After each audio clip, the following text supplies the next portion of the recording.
एक घना जंगल था जिसमें हर सुबह चिड़ियों की चहचहाहट, पत्तों की सरसराहट और हवा की मीठी गूंज सुनाई देती थी। उसी जंगल में तीन अनोखे दोस्त रहते थे।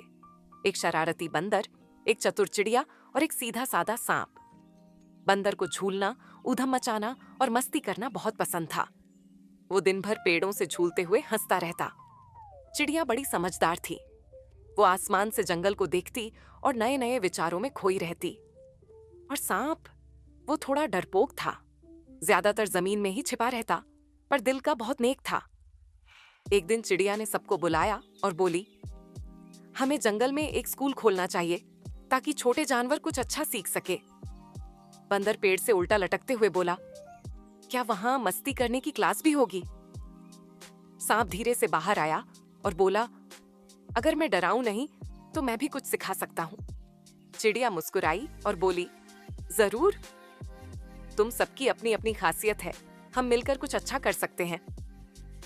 तीनों दोस्तों ने मिलकर जंगल के सबसे पुराने बरगद के पेड़ के नीचे स्कूल बनाने की ठानी। पत्तों की छत बनाई गई, लताओं से ब्लैक बोर्ड बनाया गया और लकड़ियों से बेंचें। जंगल का पहला स्कूल बन गया। पहले दिन सब जानवरों के बच्चे खुशी खुशी स्कूल आए। चिड़िया ने उड़ने की कला सिखाई, सांप ने ध्यान लगाना सिखाया और तोता भी गिनती और गीत सिखाने आ गया। लेकिन बंदर तो हमेशा की तरह शरारती था। उसने ब्लैक बोर्ड को झूला बना दिया, बच्चों के टिफिन छिपा दिए और क्लास में मस्ती करने लगा। तोता गुस्से में आ गया और एक छोटा खरगोश बच्चा रोने लगा।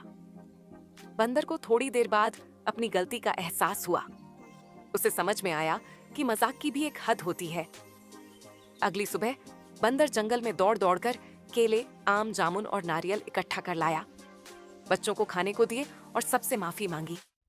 सांप ने मुस्कुराकर कहा, तू अब सच में बदल गया है।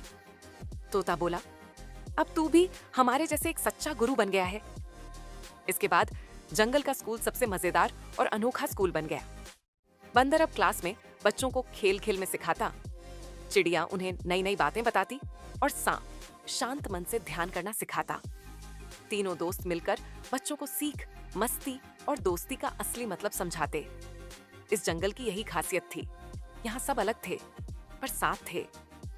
जब सब साथ आए तो बना सबसे रंगीन, सबसे प्यारा और सबसे मजेदार जंगल का स्कूल। अगर आप यहाँ तक पहुँच गए हैं तो कृपया सब्सक्राइब जरूर कर दें। फिलहाल आपकी सहायता की बहुत जरूरत है। धन्यवाद।